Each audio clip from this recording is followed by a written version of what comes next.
आदरणीय दर्शक तथा श्रोतावृन्द, नमस्कार। कोरोना भाइरसको संक्रमण बढ्न थालेपछि भौतिक दूरी कायम गर्दै घरैबाट सञ्चालित यो विशेष कार्यक्रम tough talk from home, tough talk तपाईसँगमा म दिलभूषण पाठक तपाईँ लगायत मेरा सबै दर्शक तथा श्रोतालाई स्वागत गर्दछु। सुरुमा भारत र त्यसपछि नेपालले नयाँ नक्सा जारी गरेपछि नेपाल भारत सम्बन्ध एक वर्ष यता निकै चिसियो। लिम्पिया धुरा, कालापानी र लिपुलेक लगायतका विवाद समाधानका लागि नेपालतर्फबाट वार्ताका प्रयास भए पनि भारतीय पक्षले त्यसलाई वास्तै गरेन। अनि यो बीचमा सत्तारूढ दलको विवाद पनि चरम रूपमा बढेर गयो। सत्ता पक्षकै वरिष्ठ नेताहरू केपी ओलीको सरकार अत्यन्तै विवादित, असफल र निकम्मा बन्दै गएको असन्तुष्टि पोखिरहेका छन्। यो पृष्ठभूमिमा कार्तिक 5 गते अकस्मात भारतीय गुप्तचर निकाय रका प्रमुख सामन्त कुमार गोयल सेनाको विमान चढेर काठमाडौँ आए। बालुवाटार पुगेर प्रधानमन्त्री केपी शर्मा ओलीसँग झण्डै 3 घण्टा बिताए र भोलिपल्ट बिहान नयाँ दिल्ली फर्के। सुरुमा गोप्य राख्न खोजे जस्तो गरिएको गोयलको यो भ्रमण सकिएपछि मात्र प्रधानमन्त्रीको सचिवालय र सरकारका मन्त्रीहरूले मुख खोले र अहिले गोयल भारतीय प्रधानमन्त्रीको दूतका रूपमा नेपाल आएको दाबी गरिँदैछ। खुफिया एजेन्सीका प्रमुखलाई बालुवाटारमा रातो कार्पेट बिछ्याउँदा ओलीको आलोचना हुन थालेपछि त्यसको ढाकछोप गर्न नेपाल भारत सम्बन्ध सुधार्ने महत्त्वपूर्ण कदम भन्दै उनीहरू गोयलको भ्रमणको प्रतिरक्षा गरिरहेका छन्। अनि यति नै बेला भारतीय स्थल सेनाध्यक्ष मनोज मुकुन्द नरवाणे आउँदो 20 गते नेपाल आउँदैछन् र नेपाली सेनाको मानार्थ महारथीको दर्जा ग्रहण गर्दैछन्। मानार्थको महारथीको दर्जा दिइने भारतीय सेना प्रमुख तिनै हुन् जसले नेपालको अतिक्रमित भूमिबारे विवादित अभिव्यक्ति दिएका थिए र उनको सर्वत्र आलोचना भएको थियो। अहिले राजनीतिक तथा कूटनीतिक मामिलाका जानकारहरू रका प्रमुखको भ्रमणले नेपाल भारत सम्बन्ध फेरि खुफिया एजेन्सीको हातमा पुगेकोमा चिन्ता व्यक्त गरिरहेका छन्।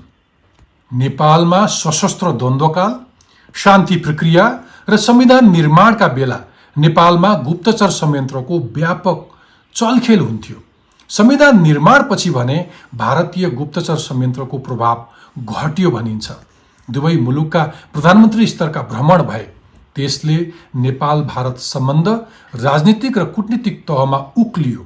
तर अहिले नक्सा विवाद समाधानका लागि राजनीतिक र कूटनीतिक संवादको सुरु नहुँदै गुप्तचर प्रमुखलाई प्रधानमन्त्री ओलीले बालुवाटारमा निम्त्याएपछि दुई मुलुकको सम्बन्धमा फेरि गुप्तचर संयन्त्रले प्रवेश पायो भनिँदैछ। दल र सरकारका काममा व्यापक आलोचना खेपिरहेका प्रधानमन्त्री ओली सामु अहिले अनेक प्रश्न तेर्सिएका छन्। नेपाल र भारतको सम्बन्ध अब फेरि राजनीतिक र कूटनीतिक तहबाट खुफिया एजेन्सीको तहमा झरेको हो। प्रधानमन्त्रीले गुप्तचर प्रमुखलाई गोप्य भेट्नु कूटनीतिक प्रोटोकलभित्र पर्छ। राजनीतिक रूपमा वार्ता हुनै नसक्ने भएर खुफिया परिचालन गरिएको हो। भारतीय सेनाध्यक्षलाई यही बेला महारथीको दर्जा प्रदान गर्नु कति जायज हो?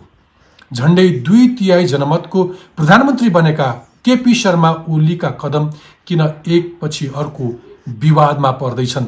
नेकपाले पाएको जनमत र अहिले उसले गरिरहेका गतिविधि कति विरोधाभासपूर्ण छन्? यत्रो महामारीमा कम्युनिस्ट सरकारले गर्ने काम यस्तै हो कि पार्टीभित्रको घेराबन्दीले ओलीले केही गर्न नपाएका हुन्? यस्तै प्रश्नहरूको जवाफ खोज्न आजको संवादमा मसँग हुनुहुन्छ अर्थ राजनीतिक विश्लेषक हरि रोका। लामो समय वामपन्थी राजनीतिमा आबद्ध रहनुभएका रोकाले तत्कालीन एमाले र माओवादी केन्द्र दुवै धार र तिनका नेतालाई नजिकबाट निहाल्नु भएको छ। पछिल्लो समय भने लेखन र अनुसन्धानमा सक्रिय रोकासँग आज म कूटनीति, राजनीति र नेकपाले गरिरहेका शासन सञ्चालनका अभ्यास लगायतका विषयमा क्रमैसँग संवाद गर्नेछु। आउनुहोस् स्वागत गरौँ आजका मेरा अतिथि अर्थ राजनीतिक विश्लेषक पूर्व सभासद हरि रोकालाई। Hariji, tough talk from home, tough talk तपाईसँगमा स्वागत छ। धन्यवाद। आराम हुनुहुन्छ? केमा व्यस्त हुनुहुन्छ आजकल? लेखापढी नै हो, लेख्ने पढ्ने काम भइरहेको छ। राजनीतिबाट चाहिँ पुरै डिट्याच हुनुभएको हो अनि बढी लेखन अनुसन्धानमै व्यस्त? मतलब डिट्याच छैन, तर मतलब पोलिटिकल पार्टीहरूसँग एट्याचमेन्ट चाहिँ छैन। अहिले निकै 2-3 वर्ष 4 वर्षै हुन लाग्यो। अब मूल विषयतिरै लागौँ। नेपाल र भारतको यो सम्बन्ध अलिकति चिसिरहेका बेला अचानक कार्तिक 5 गते भारतीय गुप्तचर निकाय रका प्रमुख सामन्त कुमार गोयलले नेपाल आएर जुन तरिकाले प्रधानमन्त्री केपी शर्मा ओलीलाई भेटेर फर्किए, यो भेट कति स्वाभाविक हो अथवा कति अस्वाभाविक हो? धेरै मानेमा अस्वाभाविक हो, किनभने प्रधानमन्त्रीको तहमा भेटघाट गर्नको लागि तपाईँको चाहिँ नि सामन्त कुमार गोयल यसच तपाईँको चाहिँ नि उहाँ जुन ढाँचाबाट, जुन फ्रेमबाट वा जुन पदमा उहाँ हुनुहुन्छ, गुप्तचर संस्था रको पदमा, त्यहाँ भएको मान्छे अनि एकैचोटि राजनीतिक तहमा राजनीतिक वार्ताका लागि अनि प्लेन चार्टर गरेर अर्को मुलुकमा जुन आउनु हो, त्यो हिसाबले तपाईँको चाहिँ एकदम अस्वाभाविक देखिएको छ। ओके, पछिल्लो टिप्पणी नि यो पर्टिकुलरली माओवादी सशस्त्र द्वन्द्वका बेलामा अथवा हामी शान्ति प्रक्रियामा आउँदै गर्दाखेरि अथवा विशेष गरी संविधान निर्माणका बेलामा अहिले हामीले भनिरहेका गुप्तचर संस्थाहरू अति धेरै हावी थिए, तर जुन स्पिरिटका साथ हाम्रा नेताहरूले संविधान जारी गरे त्यो क्रममा टुटेको थियो भनेर भनिन्छ। पर्टिकुलरली संविधान जारी गरेपछि प्रधानमन्त्री तहबाट भेटघाट र संवाद पनि हुन थालेको थियो दुई देश बीच। विभिन्न सन्दर्भ पारेर भारतका प्रधानमन्त्री नरेन्द्र मोदी नेपाल 4 पटक आए, नेपालका प्रधानमन्त्री पनि भारत नै गए, अनि अहिले पनि त्यो सिधा राजनीतिक र कूटनीतिक संवाद हुनुपर्ने अवस्था छोडेर अचानक किन खुफिया एजेन्सीका प्रमुखलाई भित्र्याइयो रातो कार्पेट ओछ्याएर बालुवाटारमा? दुईटै तह हुन सक्छन्। एउटा पहिलो तह चाहिँ के हुन सक्छ भन्दाखेरि अब पुरानो सम्बन्ध नै, असाध्यै धेरै पुरानो सम्बन्ध, मतलब नेपालको राजनीतिज्ञहरूसँग खुफियाहरूको सम्बन्ध तपाईँको चाहिँ नयाँ होइन, पुरानै हो। त्यस अर्थमा तपाईँको चाहिँ पुरानो सम्बन्ध भएको कारणले तपाईँको चाहिँ रलाई नै किन युज नगर्ने भनेर भारतले प्रयोग गरेको हुनसक्छ। एउटा पुरानो सम्बन्ध भएको कारणले गर्दाखेरि नयाँ बन्दोबस्तीका लागि पनि तपाईँको पुरानै सम्बन्धलाई प्रयोग किन नगर्ने भन्ने आशयबाट पनि तपाईँको चाहिँ त्यो हुनसक्छ। र अर्को चाहिँ के पनि हुनसक्छ भने तपाईँको चाहिँ मतलब यिनीहरू त्यही तहका हुन्, यिनीहरूलाई त्यसै गरी बिहेभ गर्नुपर्ने हुन्छ, व्यवहार गर्नुपर्छ। यिनीहरूलाई राजनीति पनि त्यो खालको ठाउँबाटै तपाईँको चाहिँ भनिनुपर्छ वा ट्रिट गरिनुपर्छ भन्ने हिसाबले एकदमै मिनिमाइज गरेको अवस्था पनि हुनसक्छ। तर यस्तो नि हरिजी, तर यस्तो नि हुन चाहिँ अब यी गोयललाई अहिले प्रधानमन्त्री पक्षका मान्छेहरूले चाहिँ पहिले लुकाए जस्तो गरे पनि अहिले आएर चाहिँ होइन भारतीय प्रधानमन्त्री मोदीकै दूत का रूपमा आएका थिए भनेर एउटा भन्ने पारा देखाइँदैछ। तर अर्कोतर्फ हेऱ्यो भने चाहिँ तपाईँले भने जस्तै फेरि म कहाँनिर स्वीकार्दिनँ भने राजनैतिक अथवा कूटनैतिक व्यक्तिलाई पनि यस्तो असहज अवस्थामा दूत बनाएर पठाएको विगतका उदाहरणहरू त छन् नि। जस्तो 62-63 को जनआन्दोलनको बेलामा भारतले नेता करण सिंहलाई एज दूत बनाएर पठाए। संविधान जारी हुने बेलामा तत्कालीन विदेश सचिव एस जयशंकरलाई दूत बनाएर पठाइएको थियो। भनेपछि ती केही समयमा त राजनीतिक अथवा कूटनीतिक व्यक्तिलाई पनि दूत बनाएर पठाएको अवस्था छ। भनेपछि अहिले चाहिँ खुफिया एजेन्सी प्रमुखलाई दूत बनाउनु चाहिँ तपाईँले उनीहरूको जुन स्तर छ, जुन सम्बन्ध छ भनेर भन्दै गर्दाखेरि प्रधानमन्त्रीको अलिक बढी खुफिया एजेन्सी रसँग अलिक बढी सम्बन्ध थियो, त्यसकारण यो प्रपर च्यानल हो भनेर पठाएको भन्दै हुनुहुन्छ तपाईँले? हजुर, मलाई चाहिँ त्यस्तो लागेको, किनभने त्यसका दुईटा कारणहरू छन्। एउटा कारण चाहिँ के हो भन्दाखेरि तपाईँको चाहिँ नि को दूत आउँदैछ भन्ने खालको कुराका लागि यस्तो दूत पठाउनुहोस् भनेर भन्ने अधिकार अर्को मुलुकले राख्छ। जस्तो तपाईँलाई म उदाहरणका लागि भनौँ, तपाईँको चाहिँ डाक्टर करण सिंह आन्दोलनको बेला आउनुभयो, किनभने उहाँको राज परिवारसँग पुरानो एउटा सम्बन्ध थियो र उहाँ तपाईँको चाहिँ नि मतलब काङ्ग्रेस आएको सिनियर मोस्ट लिडर हुनुहुन्थ्यो, त्यस कारणले उहाँ आउनुभयो। नेपालबाट पनि तपाईँको चाहिँ नेपाल भारत खास गरेर यही संविधान तपाईँको चाहिँ जारी गर्ने समयमा र त्यस पछाडि पनि तपाईँको चाहिँ कूटनीतिक हिसाब किताबले कुराकानीहरू गर्नको लागि वा राजनीतिक हिसाबले कुराकानीहरू गर्नको लागि माधव नेपाललाई तपाईँको चाहिँ पठाउनको लागि नेपालले पनि प्रयत्न गरेको थियो, तर उहाँहरूले त्यो रिजेक्ट गर्नुभयो भन्नाले भारतीय पक्षले रिजेक्ट गर्यो र त्यस हिसाबले पनि तपाईँको चाहिँ मतलब रिजेक्ट नै गर्न नमिल्ने होइन। हामी खुफियासँग कुराकानीहरू गर्दैनौँ, खुफियासँग कुराकानीहरू गरेर हाम्रो राजनीतिक र कूटनीतिक सम्बन्धलाई तल्लो स्तरमा झार्नु हुँदैन भन्ने खालको कुरा तपाईँको चाहिँ नेपालको प्रधानमन्त्रीले गर्न सक्नुहुन्थ्यो, तर त्यो कुरा उहाँले गर्नु भएन। त्यस हिसाबले तपाईँको यो मर्यादा मिलेन भन्ने कुरा हो। त्यो हिसाबले हेर्ने हो भने मेरो विचारमा तपाईँको चाहिँ नि त्यस्तो खालको कुराकानी गराउनु नै थियो, गर्नु नै थियो, अर्को बाटो नै मतलब खोज्नु पर्ने थियो भने र उहाँसँगै कुरा गर्नु थियो भने पनि नेपालका खुफिया एजेन्सीले उहाँलाई निम्ता गर्न सक्थे वा अर्को कुनै पोलिटिकल अर्गनाइजेसनहरूले वा अरू सोसल अर्गनाइजेसनहरूले निम्ता गर्न सक्थे र कर्सी कलका नाममा तपाईँको 2 घन्टा वा 3 घन्टा कुराकानी गर्न पनि उहाँले सक्नुहुन्थ्यो। यो त कर्सी कल भएन, यो त सिधा तपाईँको चाहिँ प्रधानमन्त्रीसँगको भेटघाटको कुरा हो। मलाई एउटा कुरा नि, अब कति यो राजनीतिमा भनिन्छ नि, जे देखिन्छ जे देखाइन्छ त्यो होइन, इनसाइड अरू केही हुन्छ भनेर भनिन्छ होइन। तपाईँले इङ्गित गर्दै खोज्दै हुनुहुन्छ कि हाम्रा यहाँका राजनीतिज्ञहरूको बढी जस्तो तिनै खुफिया एजेन्सीसँग सम्बन्ध भएका कारणले यही पो अप्रोप्रिएट मिडियम हो कि भन्ने आशयले उहाँलाई पठाइएको र उनीलाई यहाँ स्वागत गरिएको भन्ने तपाईँको अभिव्यक्तिसँग मैले कहाँनिर अर्को प्रसङ्ग जोड्न खोजेँ भने विगतमा त भारतसँग अलिकति नझुके जस्तो गरेको अथवा नझुक्ने अडान लिएका प्रधानमन्त्री, नाकाबन्दीको पनि त्यत्रो सामना गरेको, मिचिएको भूभागका विषयमा पनि नक्सा जारी गर्ने ओली भनेपछि अहिले एउटा खुफिया एजेन्सीका प्रमुखलाई बालटारमा रातो कार्पेट ओछ्याउनु पछाडि अरू कुनै कारण छ कि, अथवा प्रधानमन्त्री त्यो तहमा पुग्नुको कारण कुनै बाध्यताहरू पो थिए कि, अथवा पार्टीभित्रको किचलोलाई व्यवस्थापन गर्नलाई कुनै कुनै कुनै मेसेज पो हो कि? राजनीतिमा त अनेक हुन्छ नि, त्यसरी पनि हेर्न सकिन्छ उहाँको आगमनलाई।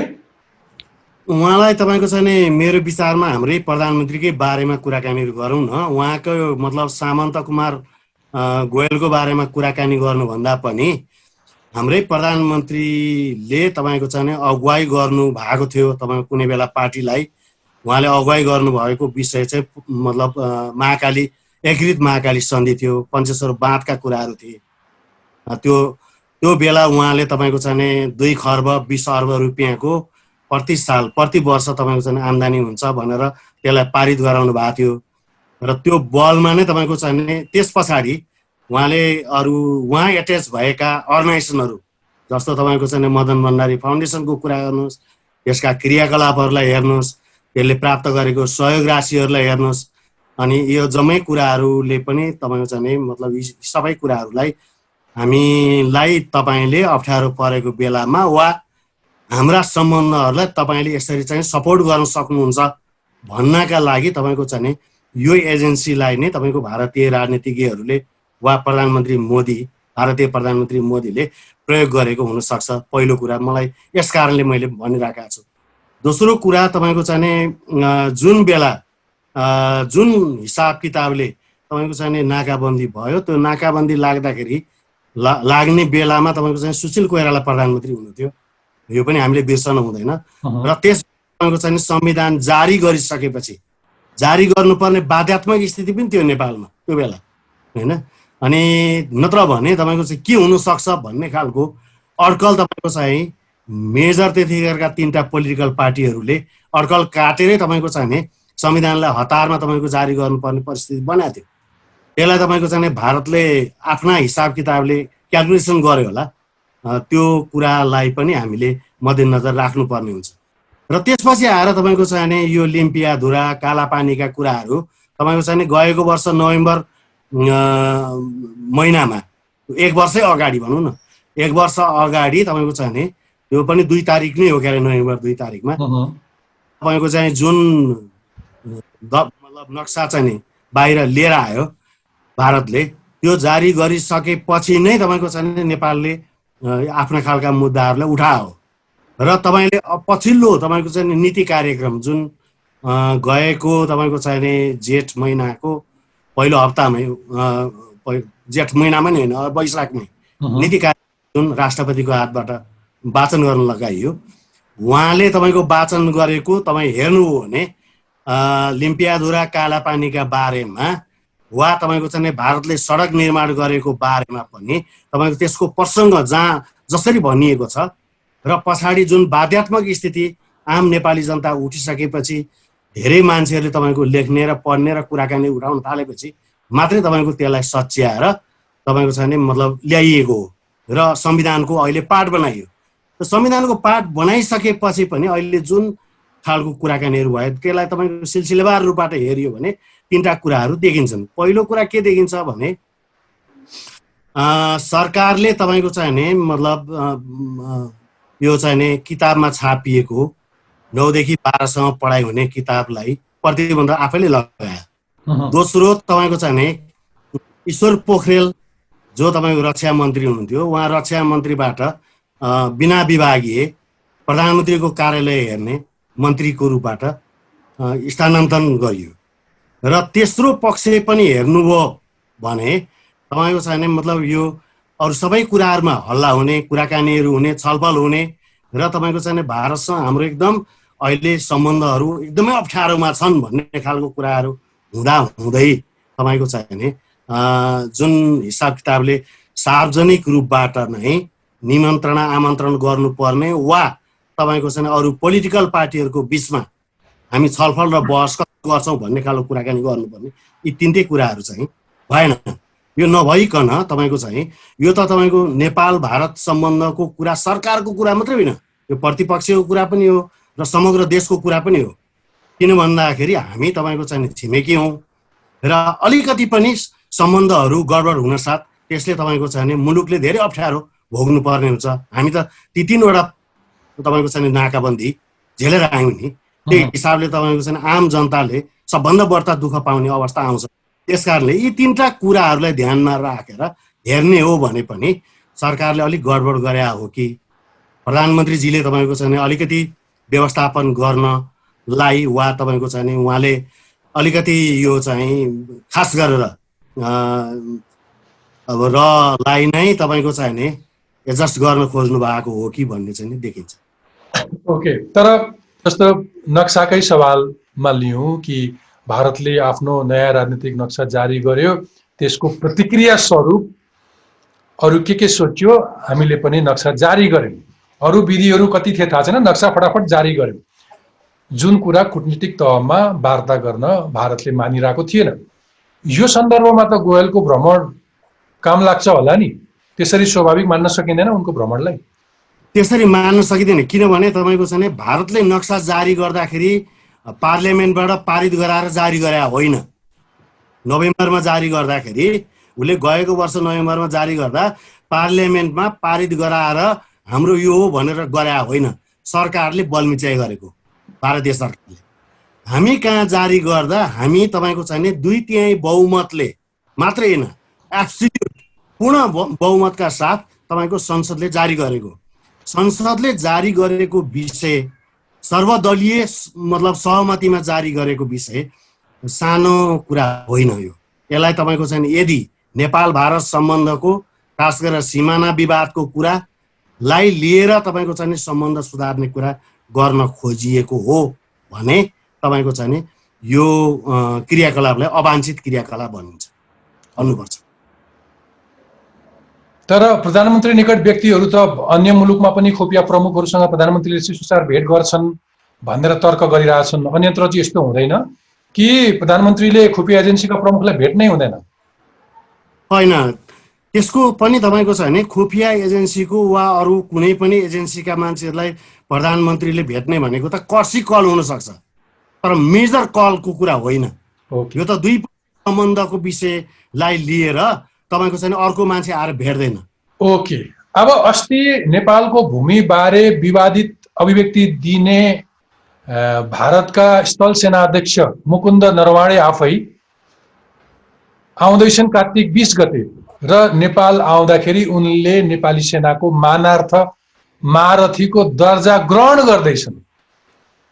यो चाहिँ कति स्वाभाविक मान्नुहुन्छ तपाईँ?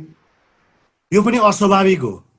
यसलाई तपाईँको चाहिँ मेरो विचारमा सर्वदलीय बैठक बसाल्नु जरुरी छ अझै पनि, र अहिले पनि तपाईँको चाहिँ उहाँलाई आमन्त्रण गर्ने कि नगर्ने, उहाँले आमन्त्रण माग्दाखेरि दिने कि नदिने भन्ने बारेमै पनि सर्वदलीय बैठक हुन जरुरी थियो। किनभने उहाँले तपाईँको सार्वजनिक रूपबाट भारतीय मिडियाहरू मार्फत उहाँले जे कुरा व्यक्त गर्नुभयो, चीनको उक्साहटमा तपाईँको चाहिँ भारतसँग मतलब सम्बन्ध बिगारेको, नक्सा जारी गरेको भन्ने जुन आक्षेप लगाउनु भयो, उहाँले त्यसमा त केही सुधार त गर्नु भएको छैन। उहाँ एकजना व्यक्ति मात्रै होइन, इन्स्टिट्युसन पनि हो। र त्यति मात्रै होइन, नेपालसँग यसकारण सम्बन्ध छ, नेपालका 40,000 जवानहरू भारतीय सेनामा छन् र त्यो सेनाको पनि उहाँ सेनापति हो। त्यस हिसाबमा नेपालीहरू संलग्न भएको विषय र नेपालको स्वाभिमानमा आँच आउने खालको कुराकानीहरू गरेर जुन कुरा उहाँले राख्नुभयो, त्यसमा कुनै स्पष्टीकरण नगरिकन, स्पष्टीकरण नदिकन उहाँलाई निम्ता गरेर तास मतलब पहिला के अरे पहिर्याउने जुन कुरा हो, त्यो तपाईँको चाहिँ अप्ठ्यारो कुरा हो जस्तो लाग्छ मलाई। ओके, तपाईँ हरिजी तपाईँ लामो समय भारतमै बसेर अध्ययन गर्नुभयो। त्यो बिचमा यस्तो समयमा अध्ययन गर्नुभयो कि नेपालको महत्त्वपूर्ण कालखण्डहरू अब्जर्भ गर्नुभयो, इन्डियाको नेपालको सम्बन्ध, अघि हामीले भने जस्तै खुफिया एजेन्सीहरूको रग मैले सही शब्द प्रयोग गरेको दिन थाहा छैन, 2007 सालदेखि नै नेपालको राजनीतिक प्रशासनिक तहमा भारतीयको प्रभाव हामी नकार्नै सक्दैनौँ, अत्याधिक छ। पञ्चायतकाल अथवा सशस्त्र द्वन्द्वको समयमा समेत राजनीतिक सेल्टर लिने ठाउँ नै भारत बन्यो। अहिले नेताले जति कुरा गरे पनि अहिले पनि कुनै पनि विषय आउने बित्तिकै भारत जोडिहाल्छ। अब एउटा खुफिया एजेन्सीको का प्रमुख आउँदै गर्दाखेरि यहाँ यस्तो किसिमको राजनीतिक तरङ्ग उत्पन्न भयो। नेकपामा पर्टिकुलरली सत्तारूढ पार्टीमा प्रवक्ता नारायण काजी श्रेष्ठले सार्वजनिक रूपमै आपत्ति जनाए। प्रचण्ड र माधव नेपालले पनि आफूले हामीले भेटेका छैनौँ है भनेर फटाफट स्पष्टीकरण दिनुभयो। पार्टीको आन्तरिक विवाद यसरी चर्किरहेको बेलामा यो भ्रमणमा अरू इन्साइट्सहरू पनि तपाईँले अघि भन्दै गर्दा थप्न छुटाउनु भएको छ कि? किन यो चोरको दारीमा सिङ्का भन्ने बित्तिकै फटाफट मान्छेले हात आफ्नो दारीतिर लगेर सिङ्का छ कि देखिन्छ कि भनेर झार्न खोज्छन्? त्यसको एउटा अर्थ छ, के छ भन्नुहुन्छ भने नेपाल भारत सम्बन्ध पुरानो सम्बन्ध हो। नेपाल भारत सम्बन्ध सधैँ रहनुपर्छ र रहन्छ। यो मतलब यसलाई तपाईँको चाहिँ यो अकाट्य सत्य हो। भारतलाई पन्छाएर तपाईँको चाहिँ हाम्रो राजनीति पनि चल्दैन, हाम्रो व्यापार पनि चल्दैन, हाम्रो बिजनेस केही चल्दैन। तर हामीले खोजेको अहिलेको 21औं शताब्दीको, हामी 70 वर्षभन्दा अगाडिको नेपाल होइन। हामीसँग त्यतिखेर तपाईँको 400 मात्रै ग्रेजुएट भएको देश थियो त्यो बेला। हामीसँग अहिले तपाईँको चाहिँ मुलुकमा धेरै ठुलो मेन पावर बनिसकेका छ। हामीसँग ह्युमन क्यापिटलको खाँचो छैन। हामीलाई तपाईँको आफूलाई व्यवस्थित गर्न र हाम्रो दुःख, हाम्रो अप्ठ्यारो, हाम्रो समस्याको पहिचान गर्नको लागि वा हाम्रा सम्भावनाहरूको खोजी गर्नको लागि विदेशीहरूको खाँचो पर्दैन। यस्तो अवस्थामा हामीले भारतसँग राजनीतिक सम्बन्ध राख्नुपर्छ, कूटनीतिक सम्बन्ध राख्नुपर्छ, खुफिया वा ब्युरोक्रेटिक सम्बन्ध होइन। हामीले तपाईँको चाहिँ तल्लो स्तरको सम्बन्धलाई कायम गर्ने होइन, जनतादेखि जनतासँगको सम्बन्ध कायम गर्न सकिन्छ। यो भनेको पिपुल्स टु पिपुल रिलेसन भन्नाले एउटा प्रोफेसर अर्को प्रोफेसरसँग कुरा गर्न सक्छ, एउटा विद्यार्थी अर्को विद्यार्थीसँग कुरा गर्न सक्छ, एउटा तपाईँको चाहिने साहित्यकार अर्को साहित्यकारसँग कुरा गर्न सक्छ, एउटा पत्रकार अर्को पत्रकारसँग कुरा गर्न सक्छ, अर्को मुलुकको पत्रकारसँग, र तपाईँको चाहिँ पोलिटिकल पार्टीहरू अर्को पोलिटिकल पार्टीसँग कुरा गर्न सक्छन्। तर खुफिया एजेन्सीसँग, ब्युरोक्रेसीसँग होइन। यो अलग्गै धार हो र यसलाई तपाईँको पहिचान गर्नुपर्छ भन्ने कुरा नेपालका राजनीतिज्ञहरूले बुझ्न जरुरी छ। र तपाईँको छ भने अहिले पनि तपाईँको यो कुरा, यो सम्बन्धलाई तपाईँको छ भने चाहे त्यो नेकपा होस्, चाहे नेपाली काङ्ग्रेस होस्, वा तपाईँको छ भने राजावादीहरू हुन्, वा तपाईँको राप्रपा होस्, वा अरू कुनै पनि सबै दलहरूले तपाईँको यो कुरालाई मनन गर्न जरुरी छ। ओके ओके, हुन्छ। म अब यो यति कुरा आइसकेपछि म तपाईँलाई अलिकति तपाईँको आफ्नो रुचिको विषय पछिल्लो समय अलिकति अध्ययन गरे जस्तो लाग्छ मलाई। अलिकति इन्डो पेसिफिक रणनीति र नेपाल हामी कहाँ छौँ भन्ने विषयमा पनि प्रवेश गर्न मन लाग्यो। पछिल्लो अवस्था मलाई अमेरिकाको इन्डो पेसिफिक रणनीतिको पछिल्लो अवस्था र हाम्रो अवस्थाबारे तपाईँको विश्लेषण।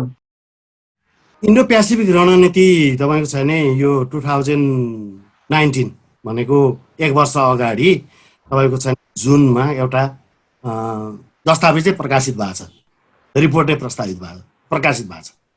र त्यो प्रकाशित तपाईँको चाहिँ दस्तावेजले तपाईँको छ भने एउटा नयाँ छुट्टै इन्डो पेसिफिक रणनीति चाहिँ पेसिफिक प्रशान्त महासागरीय रणनीति छँदै थियो सुरुमै, धेरै अगाडि।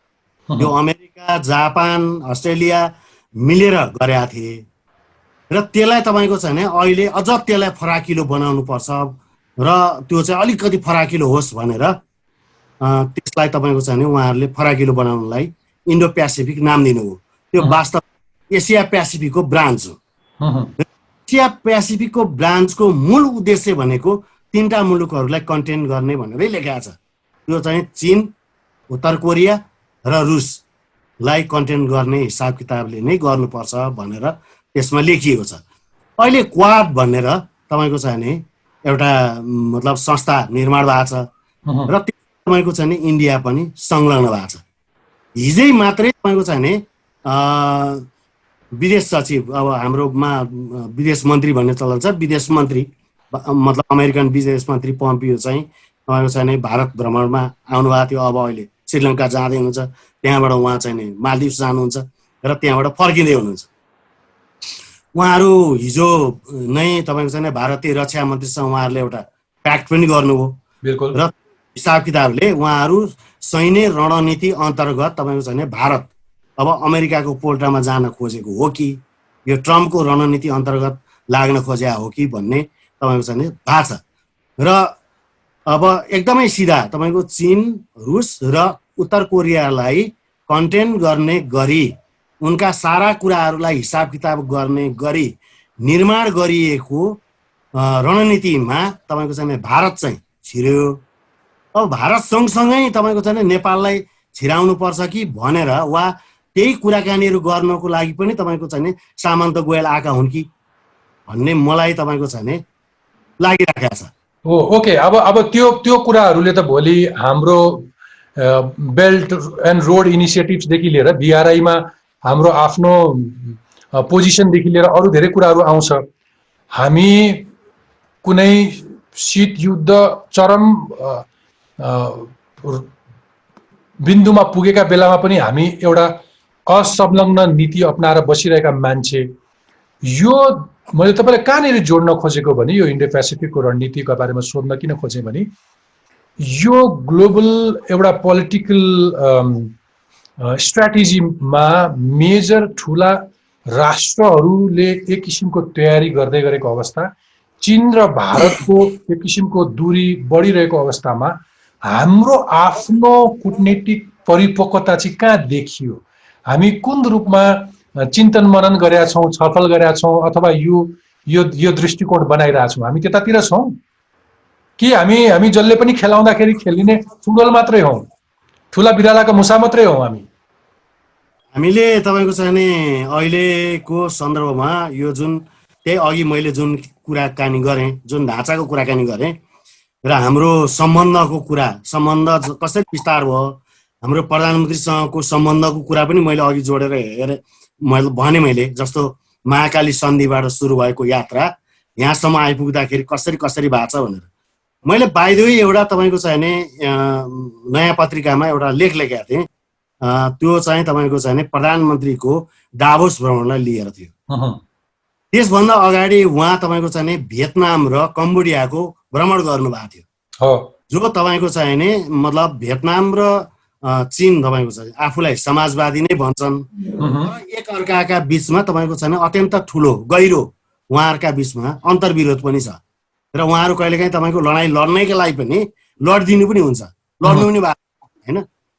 र त्यसले गर्दाखेरि हामी कहाँ उहाँको जुन खालको भ्रमण भयो र जुन खालले उहाँ डाभोस पुग्नुभयो, त्यस पछाडि तपाईँको चाहिँ पछिल्लो चरणमा उहाँ जसरी जानुभयो र त्यसको लगतै पछाडि तपाईँको चाहिँ मतलब हाम्रा परराष्ट्र मन्त्रीले अहिलेकै अमेरिकी जुन तपाईँको चाहिँ सचिव हुनुहुन्छ, परराष्ट्र सचिव, उहाँसँग पम्पियोसँग नै तपाईँको हातेमालो गरेर उहाँ तपाईँको चाहिँ इन्डो पेसिफिकको मेम्बरै लिइसक्यो भनेर त पम्पियोले त दाबी नै गर्नुभयो। यो सब कुराहरूको हिसाब किताबसँग यो पनि जोडिएर आउँछ र यसरी जोडिएर आउँदाखेरि एउटा ठुलो तपाईँले आशंका गरे जस्तै हामीले पनि आशंका गर्नुपर्ने स्थिति बन्यो। त्यो भने तपाईँको चाहिँ हामी दुईटा जाइन्ट ठुला मुलुकहरूको बिचमा छौँ। एउटा तपाईँको सुपर पावरको नजिक पुगेको छ, अर्को दोस्रो तपाईँको क्षेत्रीय सुपर पावर त हो नै भारत होइन। हिसाबले हामी यी दुईटा मुलुकको बिचमा दुईटा भिन्न भिन्न रणनीतिक हिसाबले तपाईँको चाहिँ दुईटा ठुला शक्तिहरूको बिचमा तपाईँको चाहिँ सम्बन्ध कायम गरेर दुईटा धार बनाएर तपाईँको शीतयुद्ध, नयाँ शीतयुद्ध थाल्ने भइराखेको बेलामा हामी कतै तपाईँको चाहिँ दायाँमा त भइराखेका छैनौँ भन्ने आशंका तपाईँको चाहिँ अहिलेको यो सामन्त गोयलको भेट, यो लगतै पछाडि तपाईँको चाहिँ उनको आगमन, अब आउने सेनापतिको आगमन, यो सबै तपाईँको चाहिँ कतै यो हिसाब किताबले जोडिया त होइन। प्रधानमन्त्री कार्यालयले नेपाल सरकारले यी कुरालाई खुलस्त रूपबाट नेपाली जनतालाई भन्न जरुरी छ। अहिले प्रतिपक्षी दल नेपाली काङ्ग्रेसले पनि यो कुरा वास्तवमा के हो भनेर सोध्न जरुरी छ। त्यस्तै अन्य प्रतिपक्षहरूले पनि र नागरिक समाजले पनि, र मेरो विचारमा तपाईँको चाहिँ चौथो अङ्ग पत्रकारिताको त यो धर्म नै हो, वास्तवमा के हो भन्ने कुरा खोज्न जरुरी छ। ओके, तपाईँ यति भनिसकेपछि अब यो सरकारमाथि तपाईँलाई टिप्पणी नगराइकन मैले सुख पाउँदिनँ। तपाईँले गत हप्ता एउटा राष्ट्रिय दैनिकमा एउटा लामो आर्टिकल लेख्नुभयो र तपाईँको आर्टिकलको सुरुवात नै सरकार त साह्रै निकम्बा देखियो नि भनेर सर्वसाधारणले पनि भन्छन् र पर्टिकुलरली यो सरकार चाहिँ कालाबजारी, तस्करी, कार्टेल, सिन्डिकेटबाजी सबै रोक्न असफल भयो। बजारमा अत्याधिक मूल्य वृद्धि गराउन सरकार आफै सहजकर्ताको भूमिकामा त छैन भनेर प्रश्न उठाउनु भएको छ। अनि तपाईँले केही लिस्ट अफ इस्युजहरू उठाउनु भएको छ, यो सरकारका समस्याहरू भनेर। तपाईँले यो सरकारसँग ज्ञान छैन भनेर सुरु गर्दै सूचनामा अनियमितता गर्यो भनेर लामा बुँदाहरू छन्। तर तपाईँले मैले छोटकरीमा समीक्षा गर्न लगाएँ कि अब तपाईँले अघि भनिरहेको कुरा एउटा रको चिफ अथवा आर्मी चिफसम्मको यो लगालगको भ्रमण चाहिँ यो सरकारका प्रधानमन्त्रीसँग तपाईँले जोडिसकेपछि यो सरकार कति सही बाटोमा छ, कति गलत बाटोमा छ, अथवा यो सरकार कति प्रभावकारी लाग्छ तपाईँलाई? सरकारले तपाईँको चाहिँ जब जनताको विश्वास गुमाउँदै जान्छ, जब तपाईँको चाहिँ आफ्ना मान्छेहरूलाई, खास गरेर सरकारका तपाईँको चाहिँ कामहरू थुप्रै हुन्छन्। खास गरेर सरकार भन्ने बित्तिकै तपाईँको चाहिँ उसले 10वटा भूमिका निर्वाह गर्नुपर्ने हुन्छ। त्यो 10वटा भूमिका निर्वाह गर्नुपर्ने भनेको एउटा त तपाईँको चाहिँ भाइलेन्स माथिको, अराजकता माथि वा तपाईँको चाहिँ दण्डहीनता माथि स्वामित्व चाहिँ मतलब ग्रहण गर्नुपर्छ राष्ट्रले भनेको। तपाईँको चाहिँ शान्ति सुरक्षा व्यवस्थापन सबै थोक गर्ने एउटा एडमिनिस्ट्रेटिभ कन्ट्रोल, अर्थात् तपाईँको कर्मचारी तन्त्रमाथि नियन्त्रण हुनु पर्यो दोस्रो। अब तेस्रो तपाईँको चाहिँ साउन्ड म्यानेजमेन्ट हुनु पर्यो पब्लिक फाइनेन्सको, होइन, आर्थिक वा वित्तीय जुन व्यवस्थापन हो त्यसमा साउन्ड हुनु पर्यो। तेस्रो तपाईँको इन्भेस्टमेन्ट, क्यापिटल इन्भेस्टमेन्ट, खास गरेर यो चाहिँ सामाजिक शिक्षा स्वास्थ्यमा तपाईँको चाहिँ लगानी, भरपुर लगानी हुनु पर्यो, त्यसलाई नियन्त्रण गर्ने एउटा बात बनाउनु पर्यो। त्यसपछि आएर अर्को तपाईँको सोसल पोलिसी, खास गरेर आम मान्छेको, नागरिक जस्तो तपाईँको चाहिँ संविधानमा उल्लेख गरिएका 34वटा चाहिँ हकहरू छन्, अधिकारहरू छन्, नागरिक अधिकारहरू, तिनीहरूलाई सुरक्षित गर्नको लागि तपाईँको चाहिँ नर्म्स, भ्यालु र तपाईँको चाहिँ अर्को एउटा खास गरेर संस्थागत कसरी गर्ने भन्ने खालको व्यवस्थापन गर्न पर्ने हुन्छ होइन। त्यसपछि आएर बजार कसरी व्यवस्थापन गर्ने, उत्पादन भएका सामग्रीहरूको व्यवस्थापन कसरी गर्ने, तिनलाई फ्यासिलिटेट कसरी गर्ने, तिनलाई व्यवस्थित रूपबाट कसरी हरिजी तर यो त तपाईँ एउटा अर्थ राजनीति बुझेको मान्छेले यो कुराहरू भन्नुभयो, तर यो भन्ने मामिलामा यो 2015 सालको बीपी कोइरालाको सरकारपछि सबैभन्दा शक्तिशाली मानिएको यति ठुलो जनमत लिएर आएको सरकारका प्रधानमन्त्रीले पनि सपना देखाउन त कहाँ बाँकी राखेको थियो। ठुल्ठुला योजनाहरू थिए नि, उनका ठुल्ठुला भिजनहरू थिए नि, तर त्यो अनुसार उहाँलाई काम गर्न फेरि संयन्त्रले काम गर्न नसकेको अथवा धेरै जस्तो मानिसहरूले त पार्टीभित्रैबाट मलाई सहयोग गरेनन्, अपनत्व लिन सकेनन् भनेर प्रधानमन्त्रीको गुनासो पनि त छ नि। हामीले दोष मात्रै देख्यौँ कि काम गर्ने वातावरणै बनाएनौँ कि त्यतातिर चाहिँ हामीले केही समीक्षा गर्नु पर्दैन? होइन, उहाँले ठुल्ठुलो भिजन होइन, उहाँले गफ प्रस्तुत गर्नुभयो। भिजन र गफमा फरक हुन्छ। भिजन भनेको चाहिँ तपाईँको त्यो भिजनलाई कार्यान्वयन गर्ने योजना हुन्छ, संस्थागत गर्ने संस्थाहरू निर्माण गर्नुपर्ने हुन्छ, त्यसलाई कार्यान्वयन गर्ने तपाईँको स्पेसिफिक समूह ग्रुपहरू तयार गर्नुपर्ने हुन्छ र त्यसलाई तपाईँको चाहिँ नि तलसम्म मेन्टेन गर्न सक्ने वा त्यो तपाईँको चाहिँ नि मतलब एक हिसाबले भोलिन्टियरिजमको विकास गरेर हुन्छ कि आम मान्छेको सहभागिता हुने गरी लैजानको लागि प्रयत्न गर्नु।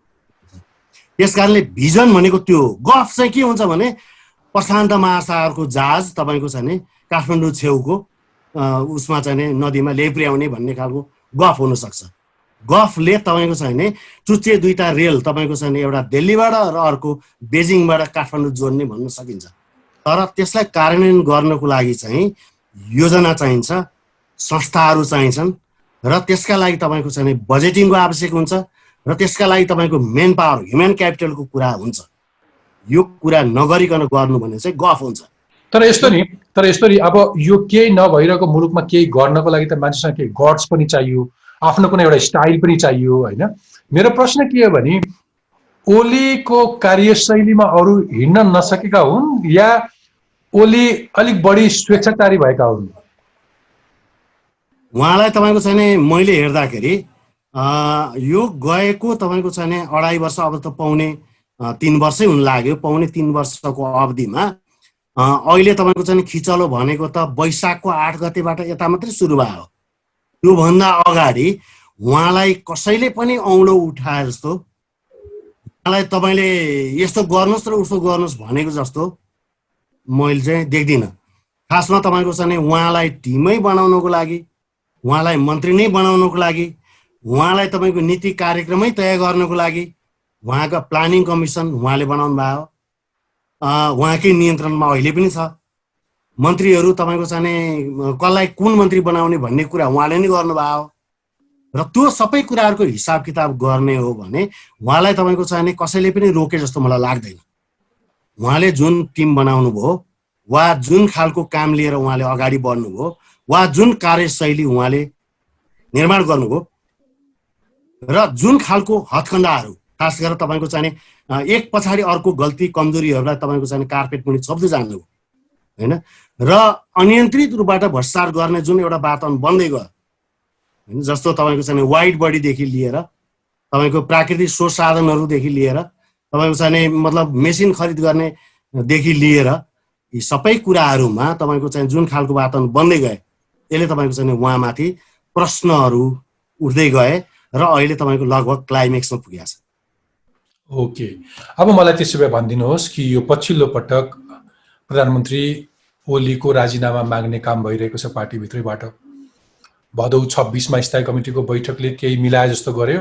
त्यस पछाडि ओलीजीले आफ्नो कार्यशैली सुधार्ने भनेर भनियो, तर सरकार चाहिँ चलाउन दिने भनियो। तर अहिले फेरि ओली एकलौटी रूपमा अगाडि बढ्न खोजे भनेर प्रचण्डजी अथवा माधव नेपाल समूह अलिकति बिचकिएको अवस्था छ। यो पार्टीको एउटा साइडमा भयो अनि यस बीचमा फेरि फोरी खेल खेल्न छोडिएको छैन। कुनै बेला एउटा विधेयक ल्याउने, अब अनि फेरि त्यसमा लडेर बस्ने। अस्ति कर्णाली प्रदेशको विवाद सुरु भयो, त्यहाँ पनि ओलीले त्यहाँका सांसद गुलाबजङ शाहलाई चाहिँ प्रमुख सचेतकको पद यथास्थितिमा राख्नु भन्दै मुख्यमन्त्री महेन्द्र बहादुर शाहीलाई पत्र पठाउनु भयो। यता प्रचण्डले ओलीको भन्दा फरक खालको सहमतिबाट काम गर्ने भन्ने एक किसिमको निर्देशन दिनुभयो। यो दुई अध्यक्षको छुट्टा छुट्टै गतिविधि छ, यसलाई कसरी बुझ्ने र अघि तपाईँले समीक्षा गरेको खुफिया एजेन्सीको चलखेललाई जोड्दै गर्दाखेरि हामी कता कस्तो बाटोतिर जाँदैछौँ, अलिकति आकलन पनि गर्न सक्नुहुन्छ? हामी तपाईँको छ नि बाटो त्यति धेरै सजिलो बाटोतर्फ उन्मुख छैनौँ, बडा अप्ठ्यारो बाटोतर्फै हो। नेपालमा तपाईँको छ नि सरदर 9 महिनाको मात्रै शासन रह्यो, इन्स्ट्याबल भयो, अस्थिर भयो। त्यस कारणले गर्दाखेरि 7 सालदेखि अहिलेको हिसाब गर्दा औसतमा 9 महिना मात्रै शासन गर्न पाए। अब यसलाई चाहिँ अलिक चेन्ज गर्नुपर्छ। यो स्ट्याबल हुनको लागि सरकार पनि स्थायित्व होस् सरकारको पनि भनेर नै तपाईँको चाहिँ एब्सोल्युट मेजोरिटी यसपालि चाहिँ जनताले नेकपालाई दिए वा दुईटा पार्टीको संयुक्त उसलाई चाहिँ दिए। तर उहाँहरूले तपाईँको छैन आफ्नो घोषणा पत्र अनुरूप वा तपाईँको त्यसको छेउछाउमा पनि पुग्ने गरी आफ्ना कामहरूलाई अगाडि बढाउनु भएन। यसले आम मान्छेहरूमा खास गरेर उहाँका भोटर्सहरूमा नै अहिले एकदम ठुलो विचलन आछ। हामी कहाँ स्विङ भोट तपाईँको 15 देखि 20% हुने गर्छ। तर अर्को राजनीतिक दल पनि तपाईँको छैन आफ्नो प्रतिपक्षको भूमिका निर्वाह गर्न सकिरहेका छैन। र त्यस्तै गरेर तपाईँको छैन अरू पोलिटिकल पार्टीहरू जसले तपाईँको छैन आफूलाई अब स्थिर राजनीतिमा हामी तपाईँको छैन अब हामी बलियो प्रतिपक्ष बन्न सक्छौँ है भन्ने नीति कार्यक्रम वा तपाईँको छैन आफ्नो सैद्धान्तिक वैचारिक वा कार्यक्रमिक रूपबाट आफूलाई प्रस्तुत गर्न सकिरहेको पनि देखिँदैन। यस्तो अवस्थामा तपाईँको छैन एउटा बलशाली र तपाईँको छैन मतलब ठुलो मेजोरिटी भएको सरकार फेल हुनु भनेको अर्थ भनेको त धेरै अप्ठ्यारो अर्थमा नै लाग्नु हो। त्यसले तपाईँ जाने बाटो कहाँनिर कतातिर लाग्छ भनेर भन्नलाई समस्या हुन्छ। जस्तो तपाईँको हामी चाहिँ इजिप्टियन क्रान्तितर्फ 2008 भएको जस्तो अवस्था लाग्ने हो कि भने जस्तो पनि देखिन्छ। तर यसलाई तपाईँको छ नि मतलब हामीले धेरै नकारात्मक रूपबाट मात्रै नसोच्ने हो भने पनि अब गर्नुपर्ने बहस गर्नुपर्ने प्रश्न उठाउनु पर्ने आयो समय। नेकपा भित्र वा नेकपा भित्र रहेका राजनीतिक तपाईँको अन्य राजनीतिक दलहरूले वा नागरिक समाज भन्नाले अलिकति बृहत्तर रूपबाट अबको विकल्प के हुन सक्छ, अब एउटा नयाँ ढाँचाबाट वा नयाँ फ्रेममा कसरी जाने भन्ने बारेमा तपाईँको चाहिँ गम्भीर बहसको थालनी गर्नुपर्ने अवस्था चाहिँ आइसक्यो भन्ने म ठान्दछु। ओके, हुन्छ। अब कार्यक्रमको अन्त्यतिर आइसक्यौँ हामी। तपाईँले यति धेरै मिहिन समीक्षा गरिसकेपछि र पर्टिकुलरली तपाईँ अलिकति यो अर्थ राजनीतिक विश्लेषण गर्ने भएका हिसाबले मैले तपाईँलाई सोधिहालेँ। अहिले तपाईँले टिप्पणी गरेको सरकारको यस्तो हालत छ अनि जनता चाहिँ कोरोनाको महामारीमा छन्। हरेक घरमा कोरोना छिरेको छ, अस्पतालहरू भरिएका छन्, निश्चिन्त हुन सकेका छैनन् कि कोरोना लाग्यो भने म बाँच्छु अथवा मैले कुनै स्वास्थ्य उपचार पाउँछु भनेर आम नागरिक। यो अरूभन्दा पनि कम्युनिस्ट पार्टीको सरकारका दायित्वहरू हुँदैनन्? अथवा यो सरकारको जिम्मेवारी के थियो, उसले आफ्नो जिम्मेवारी निर्वाह गरिरहेको छ कि कहीँ चुकेको पनि छ? तपाईँले यसलाई कसरी हेर्नुहुन्छ? मेरो विचारमा तपाईँको छैन अहिले सबभन्दा मुख्य चाहिँ 3वटा विषयहरू हुन्। एउटा पहिलो विषय भनेको तपाईँको छैन हामीले हाम्रो अर्थतन्त्रलाई फेरि रिभाइभ गर्नुपर्ने जरुरी भयो। यो चाहिँ तपाईँको रोजगारी उपलब्ध गराउनेका लागि पनि हामीसँग सरदर 5,70,000 मान्छेहरू बजारमा आउँछन्, श्रम बजारमा, र तपाईँको छैन झन्नै तपाईँको छैन 1/3 जति हाम्रो वर्कफोर्स चाहिँ बाहिर संसारमा छ।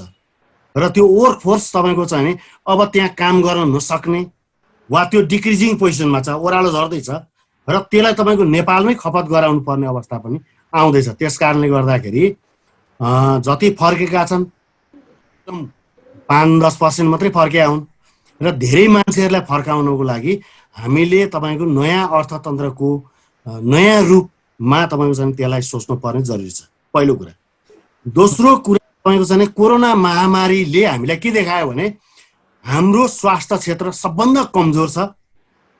हाम्रा अहिलेसम्म हामीले मतलब जे जति कामहरू गरेका थियौँ, खास गरेर 1950 देखि यता जति अस्पतालहरू बने वा जस्तो स्वास्थ्य नीति बन्यो, जति हामीले डाक्टर उत्पादन गर्यौँ, यो अपुग्र छ र यसलाई तपाईँको व्यवस्थित गर्न जरुरी छ, नेपालले अड्याउन जरुरी छ भन्ने कुराको महसुस हुन पुगेको छ।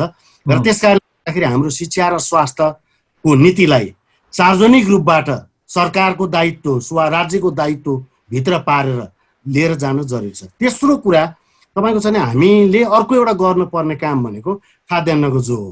तपाईँको कति मान्छे बाहिर मतलब आउँदैछन्, अहिले तपाईँको चाहिँ 5 महिना 6 महिनादेखि लगभग तपाईँको चाहिँ आर्थिक क्रियाकलापहरू बन्द छन्। धेरै मान्छेहरू गाउँ फर्केका छन्।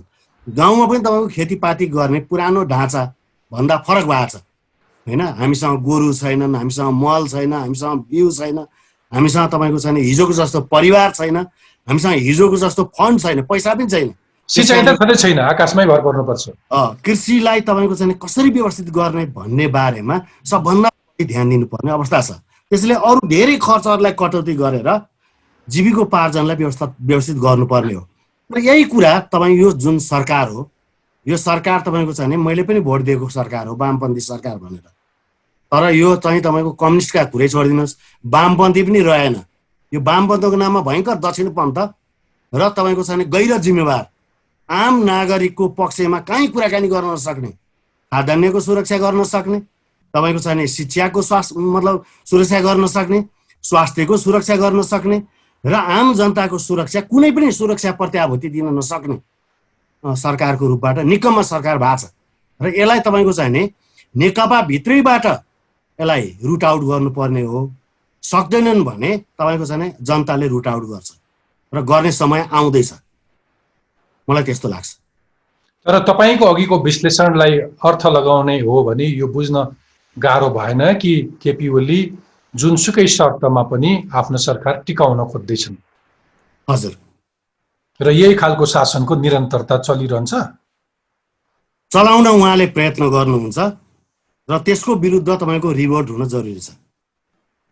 ओके, तर फेरि अघि तपाईँले भने जस्तै खुफिया एजेन्सीसँग म चाहिँ सबैभन्दा बढी वफादार छु भन्नेहरूको हानथाप पनि होला नि फेरि यहाँ, होइन? त्यो चाहिँ कस्तो छ नि? अहिले त्यो हानथापले त तपाईँको चाहिँ खास फरक पार्दैन। मेरो विचारमा तपाईँको चाहिँ आम जनता सचेत भयो भने, जस्तो तपाईँको चाहिँ भनौँ न नेपालको सन्दर्भमा पछिल्लो आन्दोलनको बेला जस्तो करण सिंह आएर पनि उनले तपाईँको चाहिँ जुन खालको फ्रेमभित्र राजनीतिलाई समेट्नको लागि प्रयत्न गरेका थिए, त्यो फ्रेमलाई त नेपाली जनताले मानेन नि।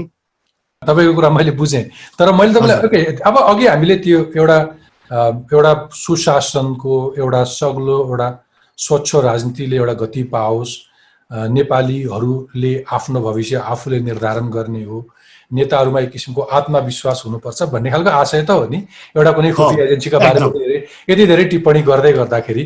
तर अहिलेको संवादलाई फेरि मैले कहीँ जोड्न खोजेँ, तपाईँलाई मैले आग्रह गरेँ भने तपाईँलाई यो प्रश्नको जवाब दिन कति सजिलो हुन्छ, अथवा त्यो खुफिया एजेन्सीसँग तपाईँले अघि अरू धेरै यहाँका राजनीतिज्ञहरूको सम्बन्ध छ भनेर एउटा हिन्ट गर्दै गर्दाखेरि को चाहिँ अलिक बढी नजिक छन् भनेर भन्न मिल्छ? अहिले केपी ओली नजिक देखिएको भनेर तपाईँले भने पनि अरू पनि नजिक त छन् नि। प्रचण्ड कति नजिक छन्? एकदमै प्रचण्ड कति नजिक छन्? होइन, नजिक छन्। शेरबहादुर देउवा कति नजिक छन्? शेरबहादुर देउवा पनि नजिक छन्।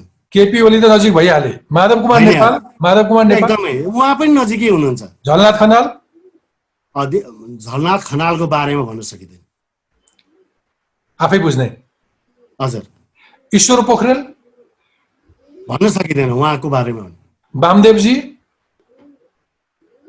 उहाँ त तपाईँको चाहिँ महाकाली सन्धिको विरोधमा उभिनु भएको थियो।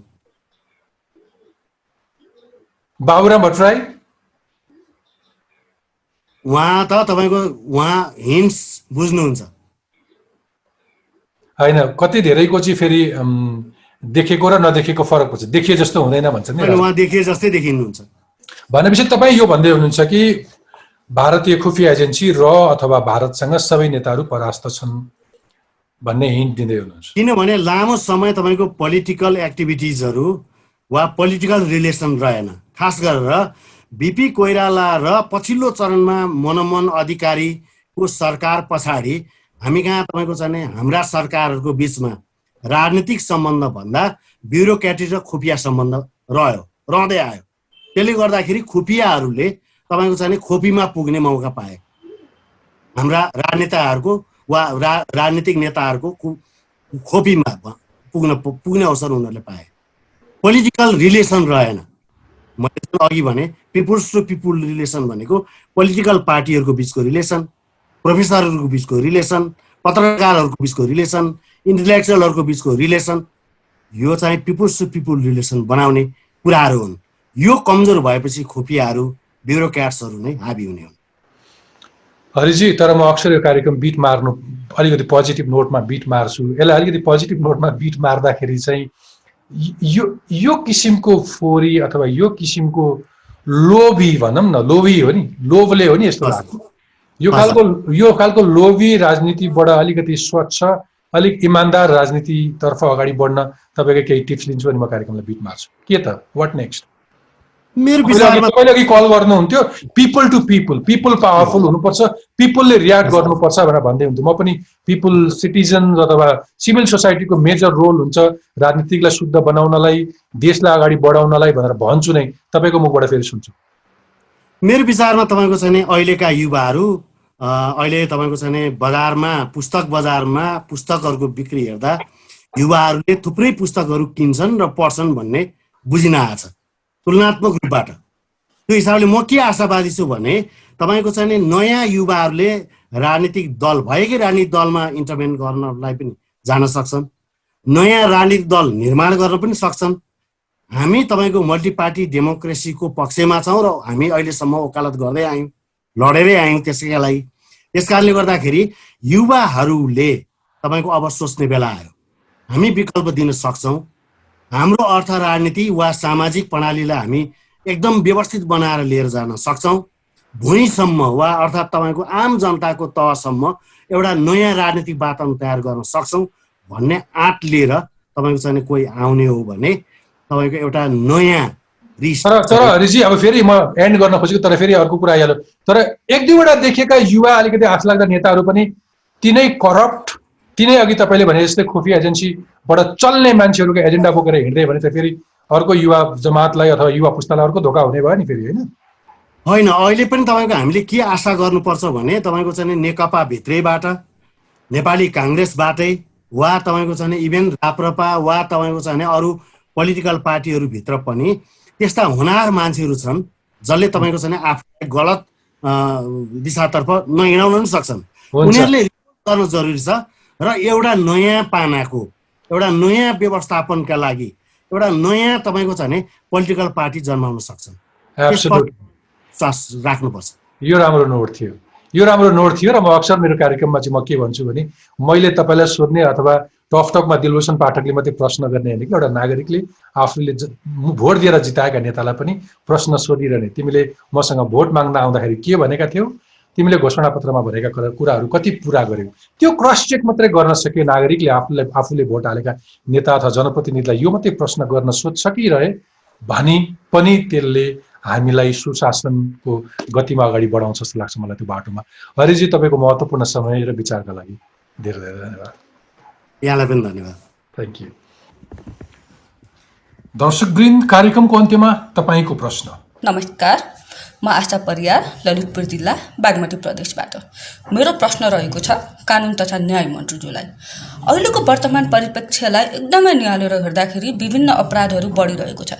अपराधहरू बढीसँगै दलित समुदायहरूमाथि पनि अपराधहरू एकदमै धेरै बढिरहेको छ।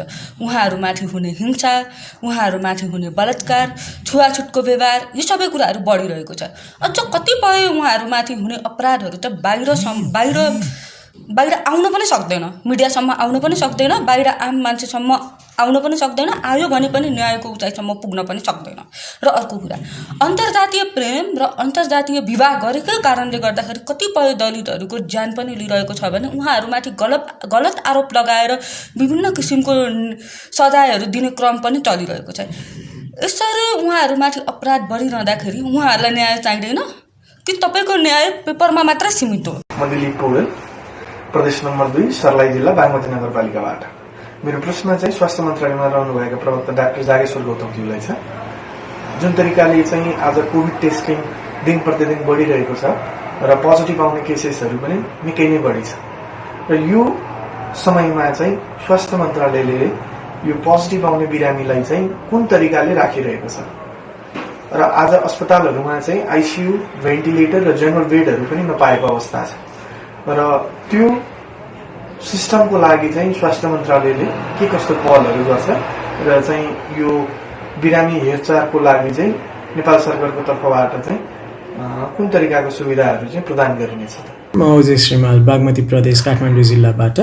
मेरो प्रश्न रहेको छ स्वास्थ्य तथा जनसङ्ख्या मन्त्रालयका माननीय मन्त्रीज्यू एवं त्यहाँका कर्मचारीज्यूहरूप्रति। जुन हजुरहरूले हामीलाई कोरोनाको नयाँ केसेसको तथ्याङ्क दिनुभएको छ, त्यो हेर्दाखेरि कार्तिक 4 गतेबाट 5 गते 3093बाट 5743 पुगेको थियो भने त्यसपछिका दिनहरूमा घट्दै घट्दै दसैँको टिकामा कार्तिक 10 गते त्यो भनेको 1741 आएर घटेको छ। मैले यति मात्र बुझ्न खोजेँ कि यसको बारेमा हामीले यो दसैँको बेलामा चाहिँ नि यो सङ्ख्या घट्नुको कारण दसैँमा कोरोना लागेका मान्छेहरू पनि कतै टिका लाउन गए कि भन्ने थप अनुसन्धान विश्लेषणहरू गरेर हुनसक्ने थप जोखिमहरू न्यूनीकरण गर्नको लागि केही सोचेको छौँ त? अबदेखि टकटकमा तपाईँ आफै पनि प्रश्न राख्न सक्नुहुनेछ।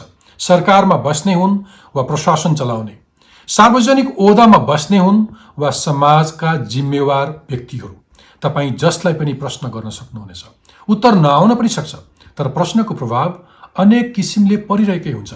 त्यसैले आजै आफ्नो मोबाइल फोन उठाउनुहोस्, क्यामेरा अन गर्नुहोस्, नाम र ठेगाना भन्नुहोस् र कसलाई के प्रश्न हो आधा मिनटभित्रमा सोध्नुहोस् र हामीलाई पठाउनुहोस्।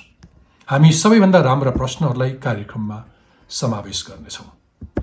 हवस् त, अर्को हप्ता यसरी नै भेटौँला। कार्यक्रमका बारेमा टकटकको युट्युब पेजमा आफ्नो प्रतिक्रिया लेख्न नभुल्नुहोला। कोरोना सङ्क्रमण बढ्दैछ, स्वस्थ रहनुहोला, सुरक्षित रहनुहोला। आजलाई बिदा दिनुहोस्। नमस्ते।